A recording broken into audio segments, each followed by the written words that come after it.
Let's get started. Welcome, everyone. Hello and welcome to Confessions and Revelations of 5 Speech Champions. The focus of this program is the Toastmasters International Speech Contest. And my panelists tonight are all winners of the District 10 level. Please note we are recording. You've seen the messages in the chat box. We will start with a 40-minute panel discussion, followed by 15 minutes for questions. If you choose to ask a question during our question and answer session and your video is on, we will request that you sign a video release form, but you have the option to not turn your video on. I would like to thank District 10 Program Quality Director, Tricia Speyer, District 10 Public Relations Manager, Sandra Orland, and Parker Speakeasy's VP of PR, Beatriz Ibarra, and especially the panelists for making this happen today. My name is Molly Ketcham. I joined Toastmasters in 2017, and I entered the International Speech Contest the following year. In the spring of 2019, I won the District 10 contest with the speech titled, "Try Everything Once." Maybe call it beginner's luck, because the panelists we have here today have been studying and competing for years. I'm honored to share this title with them, and I'm excited for the valuable information that they're going to share with you. Tim Juda joined Toastmasters in 1998. 12 years later, he was ready to learn something different and challenge himself. He entered the contest and went all the way from club level to district contest, which he won. Tim Juda is the 2010 district champ. Larry Szczepanski joined Toastmasters in 2016 and was immediately awestruck by the level of skill demonstrated by the speech competitors. His first contest was the following year, but didn't move beyond the club contest. A few years later, though, he made it to the district, and Larry Szczepanski is the 2011 district champ. Kitty Brandal joined Toastmasters for the second time in 2017. Or I'm sorry, 2007. That was me, 2017. 2007. She entered the contest a few years later and took her speech to the division level. But in 2015, Kitty went all the way to the district, becoming the 2015 district champ. And she represented District 10 again this past year as the 2020 district champ. Terry Begue joined Toastmasters in 2008. Terry grew up in a family of athletes where everything was a competition. Always seeking a contest, he was delighted to discover Toastmasters would satisfy this passion. Terry didn't make it past the area contest the first time around, or the second, but he enters almost every year aiming for that finalist stage, and Terry is the District 10 champ for 2013, 2014, and 2017. Tonight on this panel, we have a combined 65 years of Toastmasters experience and 8 District 10 championships. Woo! I hope you're taking notes. All right, so let's begin. My first question is for all of the panelists. All right, and I'll start with Kitty. In about a minute or so, let's see if we can do this. We're Toastmasters, right? Please tell us what you believe is the biggest benefit to competing in a speech contest. Thank you for that question, Molly. I think it really depends on how long you've been competing. When I first started competing, the benefit was getting so much new feedback. I had never gotten so much incredible feedback until I started competing. People really took that feedback seriously. I still like that, but I have to tell you now, the benefit for me is more socialization. I get to see all of these Toastmasters at my area, at my division, that I never get to see otherwise. I really like that. The biggest benefit for me nowadays is it's so much fun. And that's why I think everybody should try it out. I know it can be scary, but it really is so much fun. Look at this panel here tonight. These are the people that I get to hang out with. Molly. I love it. Thank you. I can't wait to get to the point where I have no more fear and it's only fun. But we'll talk about that later. Tim, I would love to hear from you. What do you think is your biggest benefit to competing in the contest? And just so you know, you're on mute. I'm going to give you that little extra second. Thank you. Thank you, Molly. Competing in a contest, it gives you an opportunity to raise your speech game to the next level. A lot of times as Toastmasters, when we're delivering our club speeches, we give a speech and we throw it away. We never give it again, and we go on to the next project. When you're entering a speech contest, obviously you want to do well, so you prepare more, you give more thought into writing your speeches, and then after you deliver the speech and hopefully win, you have an opportunity to take all the feedback, give it to your club again, get some more evaluations for it, and then you get to craft the speech and make it better, which I think is really important, because I think that is much more real life. When you're in your career, maybe you're a salesman, you're working on a sales pitch, you try your sales pitch out. If it doesn't do well, you craft it, you hone it, you give it again. So I think competing in a contest allows you to have this opportunity to make your speech better, recraft it, and continuously hone it and turn it into hopefully a championship speech. I love that. Real world experience. That's why we're here. Awesome. Thank you, Larry. Let's hear from you. What do you think is the biggest benefit to competing in a speech contest? Well, I like to say great minds think alike, because Tim just took almost everything I was going to say.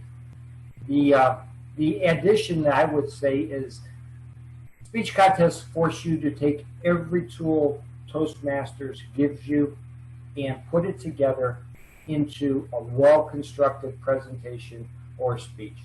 So it's not just working on visual aids or your opening, your body, and your closing, yada, yada, yada. It's about taking everything, putting it together, and laying it out there the best you can. So for me, I always say contests are Toastmasters on steroids, because it forces you to really up your game and get ready for that next level.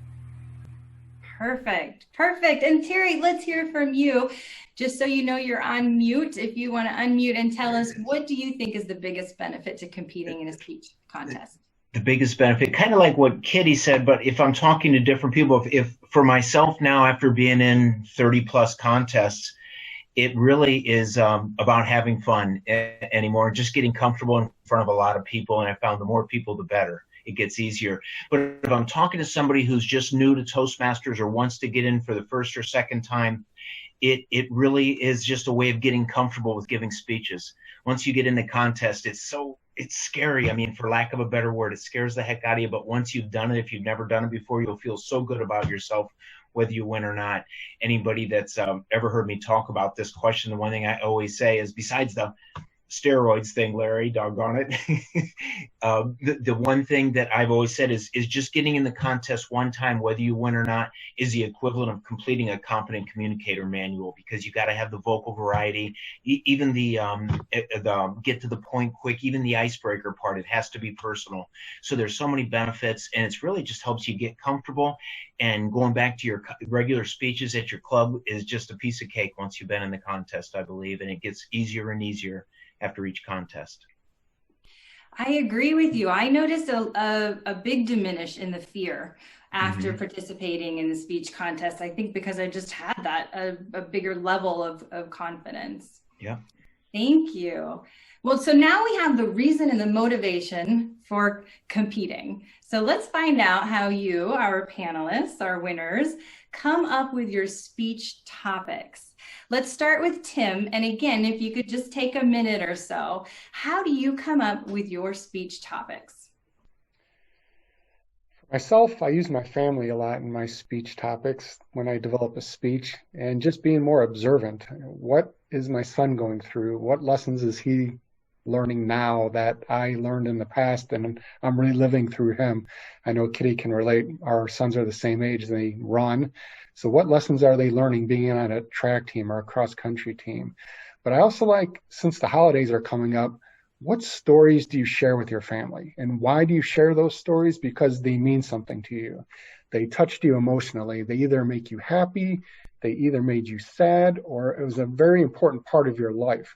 So I always like trying to remember from my childhood, from going through school, early in my career, what stories do I remember and why do I remember that? Did I learn a lesson from it? If I did learn a lesson, how can I apply that to make others reflect on that lesson in their own lives? So I think just being observant, using those stories that are meaningful to you, and you're always going to come up with some speech topics. So have that notepad handy around the holidays, and if you hear a great story, why is it a good story? What does it mean to you? And use that as your next speech topic. Oh, that's good advice. Good suggestion. Thank you. Terry, let's hear from you. How do you come up with your speech topics?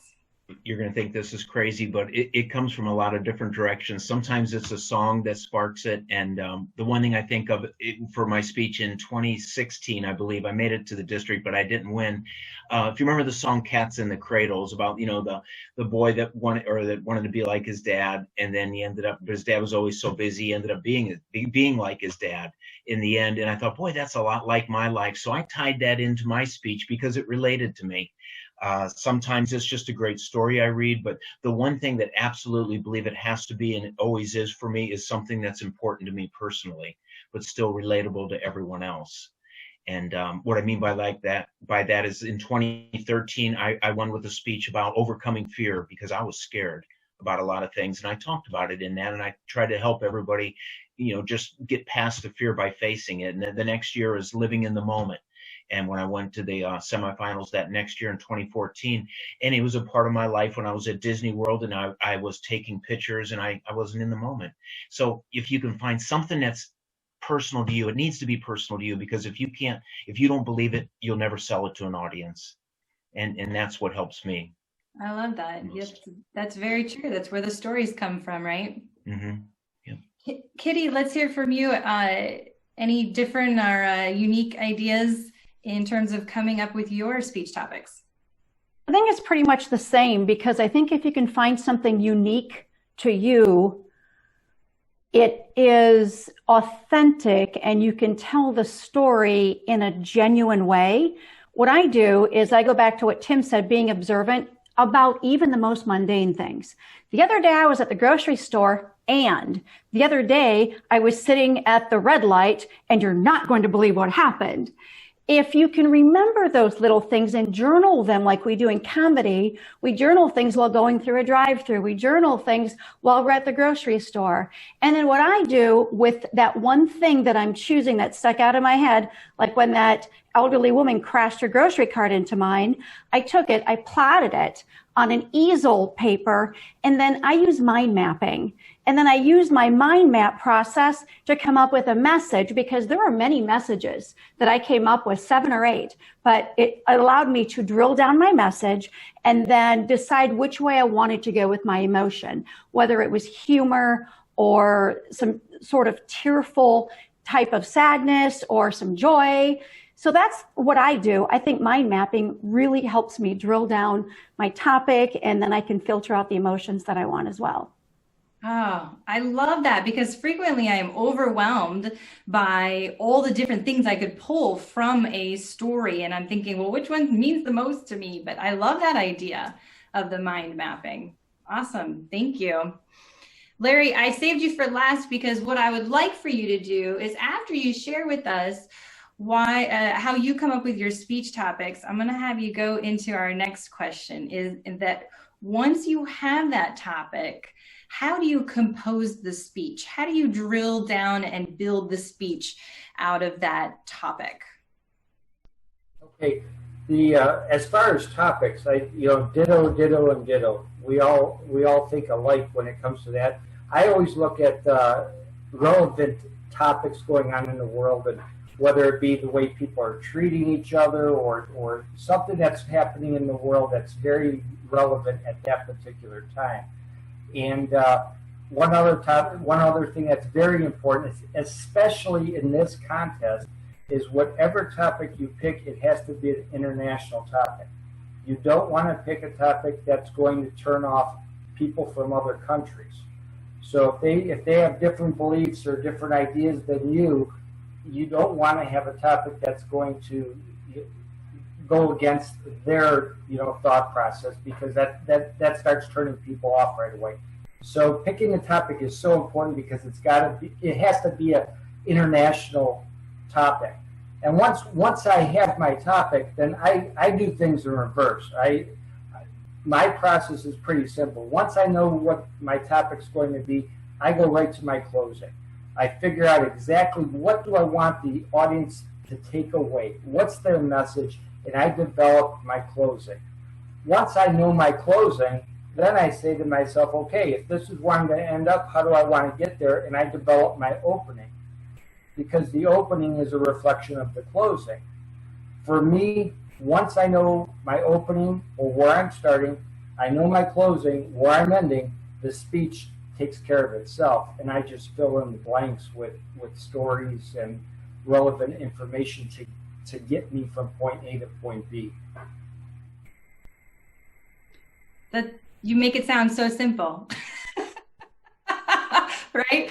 Write the closing first, go back and reflect it in the beginning, and then fill in. It just writes itself. I love that. But actually, that's a really good strategy, and I have heard that before. Once you have that phrase, that catchphrase or that message, then you write your conclusion. What do you want the audience to take away? And then reflect it in the beginning and fill it in with the stories. So that's perfect. Thank you for sharing that. My next question is for Kitty specifically. Kitty, what would you say to someone who wanted to compete but thinks they'd be like too nervous, especially if they're brand new to Toastmasters? I've heard stories about Toastmasters joining and going all the way with their speech. So anyway, what would you say to those people who think they'd be too nervous? First, I would say welcome to the process and welcome to being human. It's normal to feel something. It's very normal to feel something, whether it's nervousness or fear. But what I try to work with people on when I'm coaching them in a couple different districts during the contest season, I try to work with them on how do you harness this fear. I look at trying to take fear and turn it into excitement. Your body doesn't necessarily know the difference, because physiologically, the way the brain works, fear and excitement make you feel the same way with a rapid heartbeat. Your respiration goes up, you have a flush face, your neck might get a little red. But it's a mindset. We have to pivot our paradigm. And one way that I've helped people do this, even if somebody's running for an election, one of my clients, I'm nervous about going out there and giving my speech on stage. I will ask them these questions. Do you appreciate your message? Is your message worth sharing? And could your message make a difference to even one person in your audience? You see, if you're only competing to win, if you're only in it to win it, you're going to be nervous, because only one person gets to win. This past year, it was Mike Carr. The year previous, it was Aaron Beverly. If you're only there to get the trophy, you will be very nervous.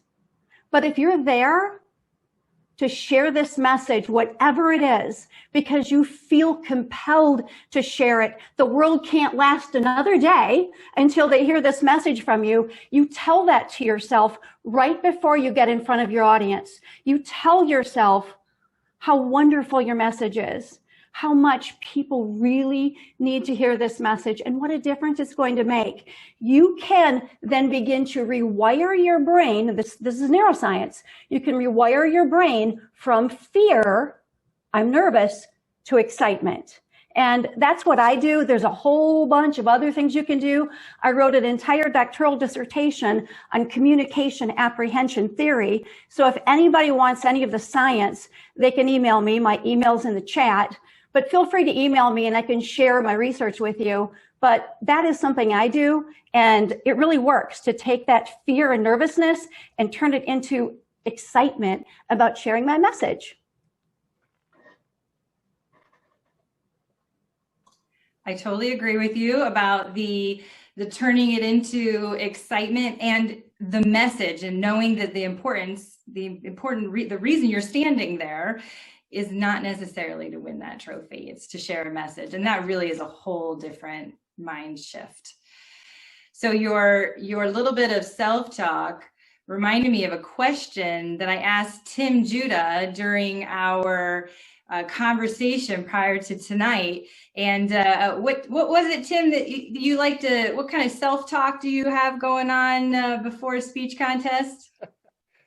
I was just kidding that I'm good enough, I'm great enough, and by golly, I like myself, right?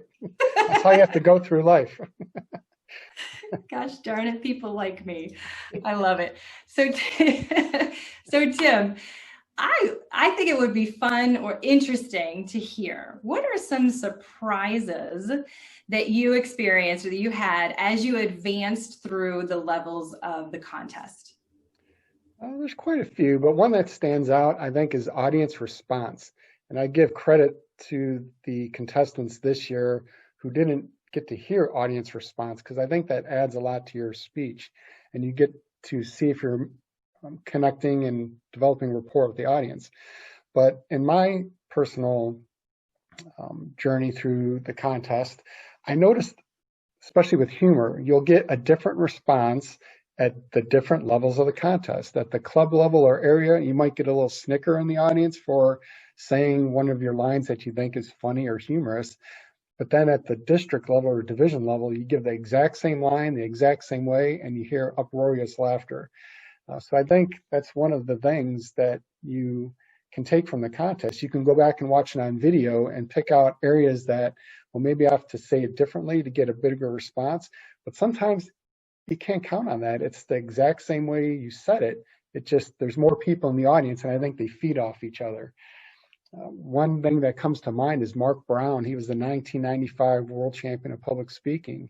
And at International, he was giving a speech and he was singing. He has this big booming voice, almost like James Earl Jones. And he was singing this song from Beauty and the Beast, where the townspeople are marching with their pitchforks and torches and going to kill the beast. And he's got this song going and he stops and he says, "Why?" And it was supposed to be one of those lines that drew dead silence, but instead the whole audience erupted in laughter. And you can see that it took him off guard. So I think that's one of the things with audience participation. You don't really know how it's going to go from year to year. And in one year when I competed at the district level, I was using the rule of three. I was doing a list in one of my sentences, and everyone laughed on the second item.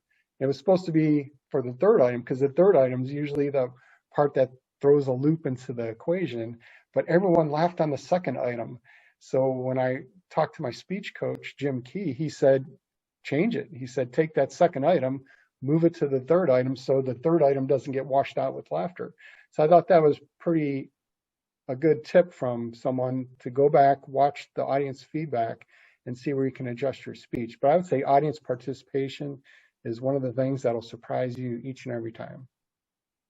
That's a really good point. So maybe that's a benefit of, it could be considered a benefit of this virtual environment. No audience feedback to throw you off in any, wrong manner. But no, that's a really good point. All right, thank you, Tim. My last question for Terry. Terry, you've done a lot of homework on contest speaking. Actually, everybody has.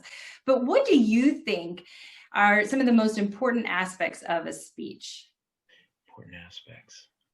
I think there's a lot of them. The one thing I always hear, and I've gotten used to it, used to bother me, was the one big buzzword in Toastmasters and in a lot of things really is connect with your audience. And And one day I just started thinking about that. What does that mean? Everybody just says connect, and there's other ways. So I really thought about it, and I broke it down, and I feel in a speech contest you only have 7 minutes, and that's a real challenge to connect in that amount of time. But there are a lot of little things that you could do to connect.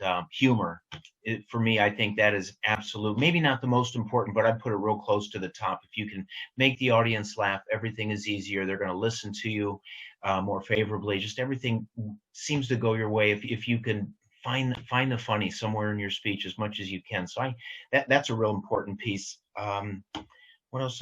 Being clear. I know when you ask Darren LaCroix when he came to District 10, and he asked everybody what's the most important part of the speech, and I don't know if anybody got it, was being clear, being sure you understand what's going on in the audience's mind every time you speak a sentence. They need to understand. You need to be clear. That's the most important part. Relatable. I think that's huge. That's a great way to connect. If the other people can't experience what you're going through, what you're talking about, if they can't feel your emotion in some way, it's going to be really hard to connect with them. Touch the audience on an emotional level. That's something I've always liked doing. At first, the first time I ever gave a speech and at the club level, the year I won the district. And it was an emotional speech, and I looked up, and a good friend of mine was crying their eyes out. And the next thing I did, I'd never cried during a speech before, as I started crying. So I learned after a while to stop looking at certain people. I knew the ones in my club, or even in the area contest, that would start to tear up, and I would avoid looking at them. I'd even tell them that I'm not going to look at you during this part. So finding the emotion. I always say if you can make the audience laugh and cry in 7 minutes, you really got something then. So it's engaging their emotions. Buzz, another thing that you hear a lot of people talk about is coming full circle. And for the longest time, I didn't quite understand exactly what that meant. Maybe a better way to say it is like Stephen Covey, one of his 7, whatever those are, his 7... habits of highly successful people start with the end in mind. And I think Kitty touched on that a little bit too. You know, I look at my speech, and when I have it all written out, and I've worked on it a few times, I look at my close and what those points were, and if it isn't mentioned in the beginning, I find a way to bring that up at the front. Kind of a benefit of coming full circle is it lets the audience know, the ones that were really paying attention in the beginning, it feels like they're in on something that maybe not everyone else is in on. If you can bring that back, that closing call back to the front, it's called a callback or a full circle, but it's just a way of letting the audience feel like they're part of something secret if they didn't pay attention. And it shows that the speech is well thought out. You had the end in mind even at the beginning. I think it was Larry talked about that a little bit too. And I think that's a nice way to create a complete speech. So I think there's a lot of ways to connect, and those are all strong aspects. I'm sure there's more than that. But again, I'm going to come back with, if it's not important to you, it'll be hard to sell. So make sure it's something that's important to you and in a part of your own life. Okay. It's really hard to answer that question in 3 minutes, isn't it? Yeah, did I go way over time there? No, you're fine. But there's so much, right? There's so much to it. And you can, there's a lot of different ways that we can research it also. There's a lot of information out there, and a lot of the world champions share lots of information. And Terry, I didn't know this, but so now that I know this, if you're ever giving me an emotional speech, if you're delivering it, do not look at me. I just need a box of tissues. I usually figure that out the hard way. Oh, this is so much fun. So now I have a fun question for everybody. We'll do one more round of everyone answering this question. Okay, so we've talked about the speech. We're ready to write our speech and deliver it. So let's hear about your last minute preparation. What do you do just prior to a contest? Let's hear from Larry first. Larry, what's a strategy that you use? Usually right before a contest, I go off and I'm doing mind rehearsal. And a lot of times I will actually present my speech in a place wherever I could find a quiet zone, and I look for places where I can come up with some distractions. Like when I was in Las Vegas, I was doing my practice in the stairwell, and people were coming down and interrupting me, and they're looking at me like I'm crazy. but that's okay because I want distractions when I'm practicing, because you never know when somebody's going to drop something. There's going to be a strange noise. Something's going to throw you off your game, and you have to be prepared for it. So I always like to look for a place where I could find distraction and practice right before the speech in that environment. I love that. That's a really good strategy. Distract yourself. Get distracted while you're delivering your speech so that you know it. Kitty, what about you? I know that this is something you have shared before, but we have new Toastmasters. So let's hear it. What are some of the things that you do right before a contest? So I believe that our body is a test tube. We're just a test tube of chemicals. If you can control your chemistry, your body chemistry, then you can control the situation. So what I do, back to neuroscience, I do some physical activity. When I'm in Westlake and I'm outside the doorway at the library where we usually hold our contest for the division, I'm out there doing wall push-ups because I want to increase my respiration. What I always do 100% of the time, this is my good luck charm, is I always do Kitty's happy dance. Some of you have seen Kitty's happy dance, but I'll go into the bathroom if we're doing this on site, anywhere we're at, and I'm in there, I'm dancing, and I mean, I'm really just moving because it increases my respiration. It also increases my dopamine, my happy chemicals, and it decreases my cortisol, my stress hormones. That's what we need to do. Increase your dopamine, decrease your cortisol, and then you walk out of that situation and onto the stage feeling so powerful. And you've increased your respiration, therefore offering clarity to your brain because of all of the oxygen that you just flooded your brain with. That's my ritual, what I do right before I present. I love that. That is a lot of science, but I can understand happy dance. And hey, speaking of the virtual environment, it's now you don't even have to worry about getting caught in the bathroom doing the happy dance, right? You can just do it right before your camera comes on. I love that. Terry, let's hear from you. What is something that you do right before or prior to giving a speech at a contest?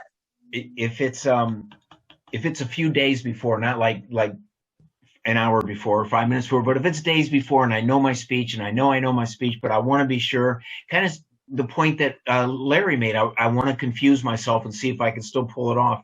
You're going to think this sounds crazy, but I'll go for a run, usually about 3 miles, and I'll put Eminem, rapper, the bad boy guy, and it's the PG version though of one of his CDs, but I'll crank it all the way up. And I know that sounds insane. It's probably why I can't hear very well now, but I'll run with the music as loud as I can possibly get it and try to recite my speech.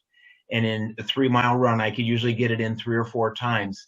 And if I come back and can do that, I know I'm ready to give that speech under any condition. If I can still pull it off with that noise blaring. I mean, I could get run over by a car and probably not even know what happened other than feeling it. I sure wouldn't hear it. But just minutes before the speech, the one thing I started doing about 5 or 6 years ago, I learned from Darren LaCroix, it was just ask yourself, how would you give this speech if it was the last speech you were ever going to give? And when you stop and you think about that, you think, wow. And that's when I would pull my strongest emotions, when I would do that. And I know whenever I'd get a chance to talk to someone else who was going to the district, I would always send that message to them and hope they would see it before. So I always think about that. How would you give the speech if it's the last speech you were ever going to give? I guess you never really know, but that's helped me too. Helped me get into it a lot more. That's very powerful. Yeah. It's really good advice. Oh, we've got a lot of good tips here. Tim, anything differently that you do right before giving a speech? I do. I really believe in visualization. So anytime I'm giving a speech, I try to get to the room early and stand in front of the room. If there's no one there or if there's people there, I'll stand in front of the room and just look out and observe. This tells your brain that you've done this before. So when you go up there and actually deliver your speech, your brain tells you you're just continuing what you started and you've been there before. I think that's one of the things you knock down fears, is you're always trying to eliminate the unknowns. The more unknowns you can eliminate, I think the more fear subsides. I'm going to definitely try Kitty's happy dance, but I think visualization helps a lot. When I went to international, I stood on the stage. There was 500 chairs in front of me. They were all empty, but I just stood there and looked around, pretending I was talking to the front row, the back row. There was a little loop when I actually came to the contest, or the lights were so bright I can only see the front row. All the rest was dark, so I had to pretend there was an audience there. But visualization helps me a lot.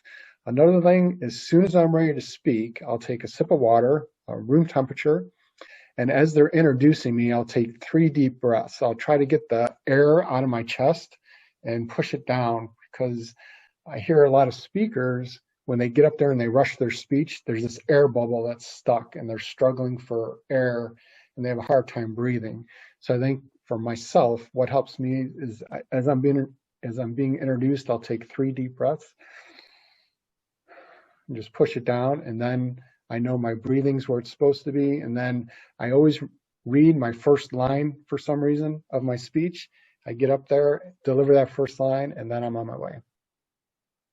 Good advice. I do agree with you on the breathing techniques. When we were driving down to the district contest, and I had about an hour's worth of time to kill on the way down. Of course, I was feeling nervous and I couldn't dance really well in the car. So I blasted the radio and used some really deep diaphragmatic breathing to get that going. And well, I claimed that it helped the vocal cords as well. But another strategy that I've done, that I did right before the speech, after they put the microphone on me and I was next up, I was on deck, I stood in the back of the room where no one could see me unless they turned around, and I struck the Superman power pose. Right? The power poses give us confidence and reduce anxiety. They make us feel more powerful. And I did that for the entire time during that speech beforehand, and then I was ready to go. So I think we've got a lot of good tips here for just prior to your to delivering that speech. It's about at 8:10 is the time that I had marked to start for question and answer. So I have an idea. Let's start, if any of the audience members have a question now, and then we'll wrap up a little bit early for some final thoughts from our panelists and final advice that they like to give. So for right now, if you have a question, what you can do is you can open your panelist or participant box at the bottom of the screen, and you can either press on the little hand icon to raise your hand, or you can put it into the chat box, and Beatrice will be monitoring that to help us with the questions. And if no one has any questions, I've got plenty of more questions that we'll be asking.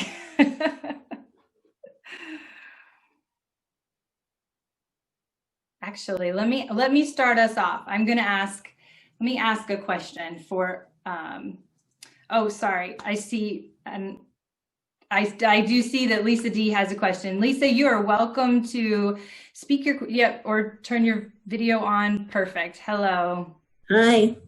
Hi, everybody. I am in the Parker Speakeasies with Molly and Tim and Bee. So I just started last year, and I do have a question about speech structure.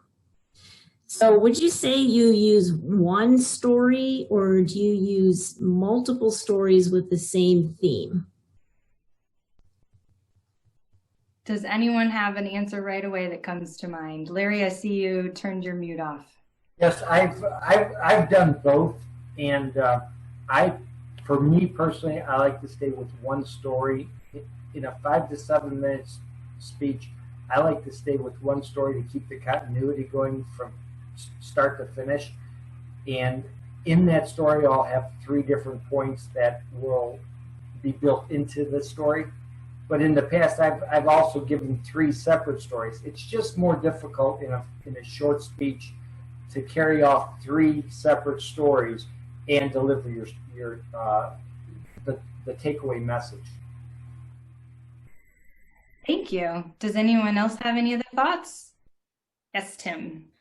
I agree with Larry. I think you want to focus on one main story, but then as you're making your points, you can do a little mini example.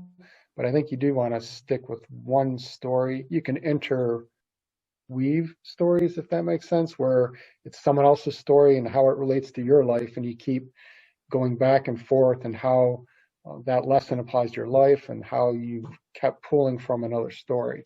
So it's an opportunity to tell the one story from 2 points of view. But I think stick with one story, but every time you make a point, you want to at least give an example, and that could involve telling a mini story, but the theme itself should all be cohesive with each other. All right, thank you. Thank you. Hi, Molly. We have another question. Yes, go ahead. We have one from Tony Green. He messaged me in the chat. He's asking, have you ever done a speech and you nailed it even before you were announced the winner? Ooh, that's a fun question. Let's hear from Terry.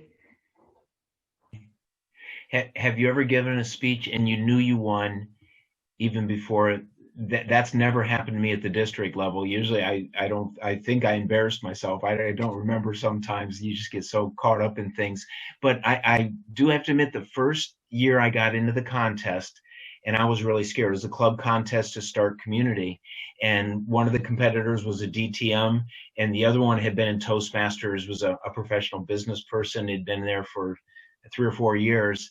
And there's me, a dumb house painter that's never given a speech other than, a couple of club speeches. And I was absolutely scared to death. But when I went out there, just everything felt right. Everything worked. And I knew it's the only time I've ever knew before they announced the winner that I had won that contest. It's just a matter of being really prepared. And sometimes everything feels right. But with that said, there's times you think there's no way you lost and you don't even place.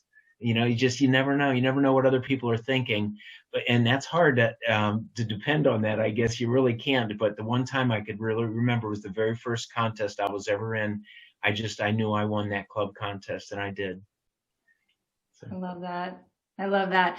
I know, because it seems everyone has a different perspective and receives your message and your stories differently. It's almost like you just have to deliver the message and let the cards fall wherever they may, right? Yeah, I used to get frustrated if I didn't win, but now I know, you just put it out there and hope for the best. That's all you can do. Yeah, that's right. Yep. Great. Thank you, Terry. Sure. Did anyone else like to want to reply, or should we? Yes, Kitty. Molly, when you and I talked, Molly did what she's supposed to do as a panel host. She contacted us, she interviewed us, she did everything that she was supposed to do. She asked me a question. She said, Kitty, was there anything that ever surprised you during a contest? And I said, every single time my name is announced as a winner, I'm surprised. I always think, did they just say my name? Are you sure? Was it me? I am never surprised when I don't win, but I'm always surprised when I do win. And I don't know why that is. Maybe it's a self-esteem or a confidence issue, but know that as you go into this, because you're going to have this tape running through your head about winning or not winning. And going back to what Terry said, if you're able to let it go. The veterans on this call tonight, they've done this so much. I have lost way more than I've won. So I'm already comfortable with that. And when you grow up in Toastmasters in the Western Division, speaking with Larry and Maureen Zappala, forget about it. You are going to lose way more times than you win. So you just have to have fun with it. I love that. Thank you for sharing, Kitty. And yes, it just goes to show you that even district champs and on to the semifinals, we can still have those fears and feelings of inadequacy. Thank you for sharing, Kitty. B, did we have another question? Yep, we have another one from Juda. What made each of you want to do speech contests? What made each of you want to go the whole way to international speech contests? Well, we shared a little bit of that at the very beginning, and let's see how well I did my homework, because Kitty is right, and I did have these conversations. Terry loves competition, and he just got into it because he says he was too old for professional kickboxing and wanted to get in and compete because he loves competing. Kitty got in for similar reasons, right? Kitty, you loved it was like a speech and debate kind of club that you were in high school, and the Toastmasters contest reminded you of that. Is there anything you want to add as to like why you want to go all the way? I have honestly, and I know this sounds bizarre because I was in the semifinals back in August, but I've never thought about getting all that way. I am just so grateful every time, Molly, that I get to the next step. So I haven't even thought about the whole thing yet. All right. Maybe one day. All right, there you go. We added a to-do or a goal for Kitty. Tim decided he wanted a challenge. He wanted to learn something different. He wanted to kind of step outside of the normal Toastmasters routine, right, Tim? Yes, I think it gives you an opportunity to prepare better. Rehearsing, you want to get that in your routine. And then at the end of the contest, when you go back to delivering your club speeches, you want to do better. You're no longer wanting to throw a speech together in front of your audience because you expect more from yourself after competing in contests, where you want to deliver something that's at a different level now. And I agree with Kitty. I don't think, maybe I'm just speaking for myself as well, I don't think anyone plans on winning international, but the more obstacles and the farther you go in the competition, it's just another opportunity to succeed and have an opportunity to speak in front of a larger audience. So I think just looking forward to that is a reward in itself. One step at a time, right? On to the next. So, and then Larry shared with me that when he joined Toastmasters, he was like, whoa, look at those speech competitors at the district level. I want to be like them. Right, Larry? Absolutely. My very first conference, I watched David Caban and Mike Garrett duel it out, and I was bit. I was amazed that Toastmasters could bring people to that level to deliver that kind of a message in that short amount of time. And I always said I want to be like Mike and I want to be like David. So that's what started my journey. Awesome. All right. Well, I think we have maybe time for one or two more questions. So B, what's our next question? The next question is from Chris. When preparing your speech, do you write the entire speech or just the main points? Who would like to take that? Do you write the entire speech or just the main points? Would anyone like to address that question? Yes, Tim. I do write the whole speech. Some people talk faster than others, so don't necessarily count the words. I know someone might say, how many words are in your speech? I don't think that is really relative myself, because some people talk fast, some people talk slow, use more pauses. But I do write my speech just to get clarity of what's the content of my speech. And then when I rehearse my speech, I do use bullet points because I don't want to memorize my speech. I want to have a written speech that I can refer to knowing that I had all my points. But when I rehearse, I do it by bullet points and I tell my stories, but I don't try to memorize my stories. I try to internalize my stories. When you internalize your stories, and this almost goes into Alicia's question below, it helps you avoid memorization, because if you lose your place, now you're like, oh no, I've lost my spot. I memorized this. Now where do I pick up? If you internalize your stories, let's say you're telling a story on how your day was today. You tell it to 5 different people. It could be different, but you get your story across. You get your point across because it's casual conversation. So I try to internalize the story, where if I do miss up a line, I can pick it up because I'm just focusing on the point I'm making for that story. So I do write in conclusion, I write the speech, but when I rehearse it, I try to do it by bullet points. Perfect. Any other thoughts to add to that question? Yes, Terry. Yeah, I'd like to add, for me, I write it out with a piece of paper and a pencil. I write everything out. I know a lot of writers, you hear speech writers, they talk about that, but I really don't fine tune my speech until I get it into a Word doc. and I write it out word for word. I know it's the exact opposite of what Tim just said, but then I start looking at each thought I keep in just, each sentence one at a time. It's not long sentences. It's just words, maybe 3 or 4 words, and the next line 3 or 4 words, and it goes for about 3 or 4 pages. And when there's a thought, I put a space in between there when I change thoughts. And then I just start moving sentences around that make more sense, that help the speech flow better. But it feels like I can't really fine tune the speech until I get it into a Word doc and I can start playing around with sentences. A lot of words, I'll look at the synonym button and just see if there's a better way of saying something with less words that will make a stronger message, and try to end with the most important word in the sentence at the end of the sentence instead of the beginning, just flip-flopping things around. And that's really helped me a lot, tighten it up and get clear on my message. But it is too much memorization, as like Tim said, because I have lost my place a few times doing that. But that does help me overall.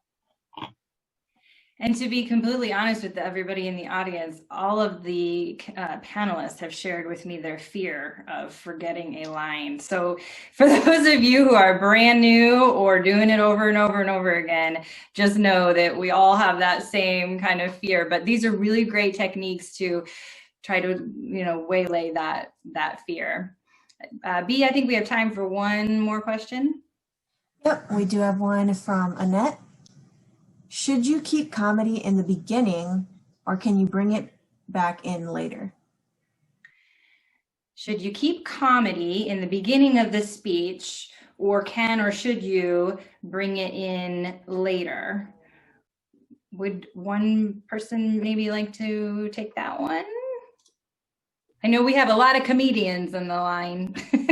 For me, that's a difficult question because it depends on the message I'm trying to deliver, and I will generally get my speech all set up, and once I know what my speech is going to be, that's when I'll start injecting the humor. And so it may be in the middle, it may be at the beginning. It just depends. Humor has to be to break tension, and in specific places where you really want to hook the audience. So to just say it's either going to be at the beginning or in the middle, that's really tough. I think it's very independent on that each speech that you give. Mm-hmm. The content of the speech. Tim shared with me that if the audience is very low, comedy and humor is a good way to lift them back up after that. You don't want to leave your audience too low for a while. Any other final thoughts? Yes, Kitty. Molly, I always feel that I need to make them laugh. For me, I want to do it in the first 20 to 30 seconds. What it does, it goes back to our body chemistry. Did you know that when your audience laughs, immediately when they laugh, it brings comfort to you? When they laugh, there's a mirror neuron that takes place in your brain, and immediately it decreases your stress hormones. And immediately it makes you feel good that they laughed. So your dopamine, your body is flooded with that happy chemical. It gives you a sense of power on stage. You watch it with people who speak, even people who are running for election. When they make that audience laugh, they're different with their body posture.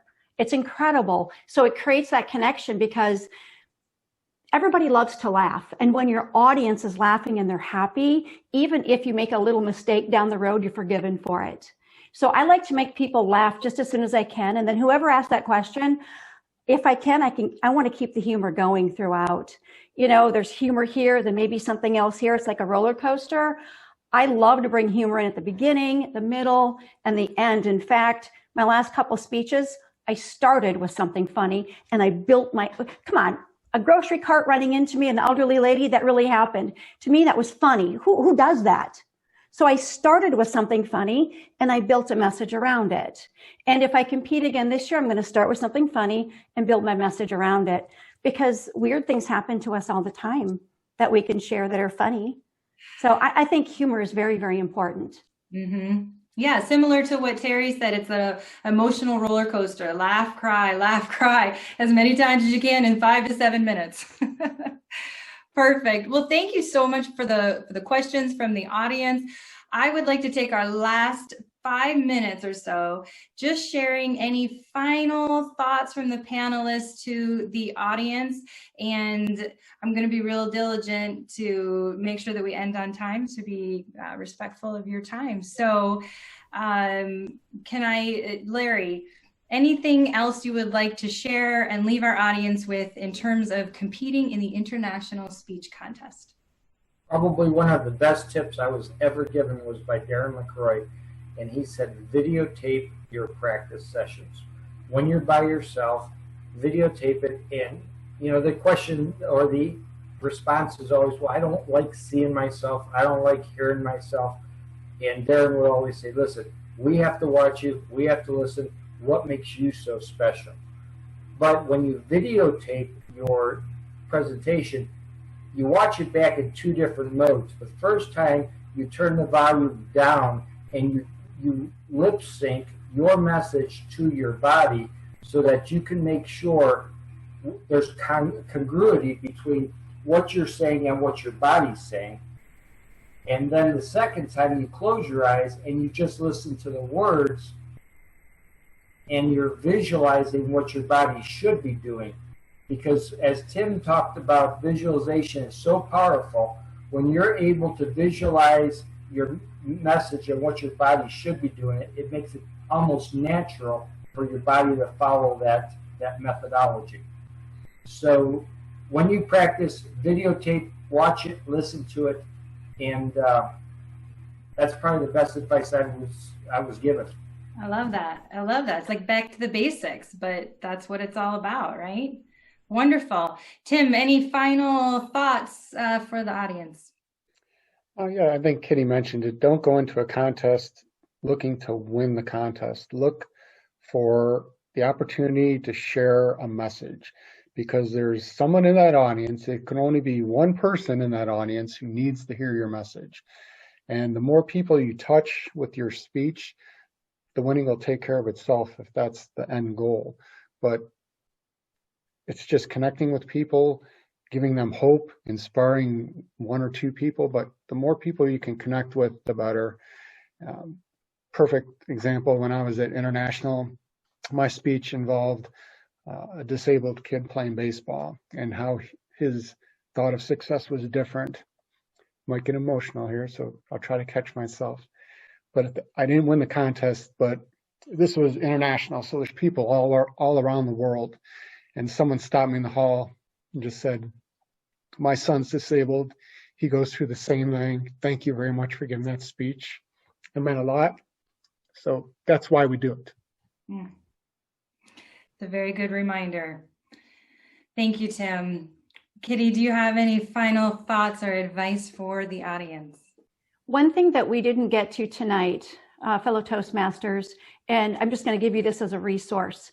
Most likely you'll be competing virtually again this year. It is very different. For instance, the visualization may not work as well when you're standing in your living room. If anybody wants to know the tips and tricks, things that I did all the way through semifinals, please email me at kittybrandal@gmail.com and I will help you out the best I can. I am not an expert at this.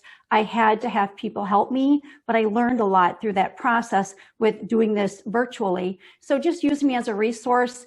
And I know Terry went through this, Larry went through this. There's a lot of people in this district who can help you, but I would be more than happy to be a resource for you as you go to compete using our new tool, our virtual tools of cameras and sound to help us out. So you can just email me if you want any more answers or help. Yeah, and thank you. Thank you for mentioning that, because I did want to mention that you had provided some information about the virtual speaking, and it is on the district YouTube page, the recording from that participating in a speech contest virtually. So please check that out, or like Kitty said, you're welcome to reach out to her. And finally, Terry, do you have any comments, final thoughts? Yes. First, I want to say, yes, Kitty, she is an expert. So call her if you do need help. I've had a lot of coaches, and I'll say she's probably helped me more than anyone. So with that said, final thought, the one thing I regret in the early years when I was getting in the contest, a lot of times I'd go home mad when it was over with. And looking back, that was so crazy. because you have no control over that stuff. And I mean, I've been in over 30 contests, and so many times, I mean, first time I lost the district contest, I drove home so mad at myself. I already knew what my speech was going to be the next year, and I already started writing it the same day I had lost at the district. And but my point is, have fun with it. It's scary. It really is. If you've never done it before, you know, don't, because you're scared shouldn't be a reason not to get in it, because everyone's scared. If you don't get, every person on this panel, I'm sure, still gets a little bit scared before they speak. And just try to have fun with it. Once it's over with, you'll be so glad you did it. You'll want to do it again. Just find ways to have fun. And because if you want your audience to have fun, which you should, then they need to see you're having fun too. Awesome. I love that. Thank you all of our panelists for tonight. Let me just conclude by summarizing. We learned everything from why we should compete to how we write a speech. And we learned that we can push past our fears and how to get ready just before delivering this speech. We enter the contest for the love of the competition, the opportunity to diminish a fear, or just because we want to be like the great speakers.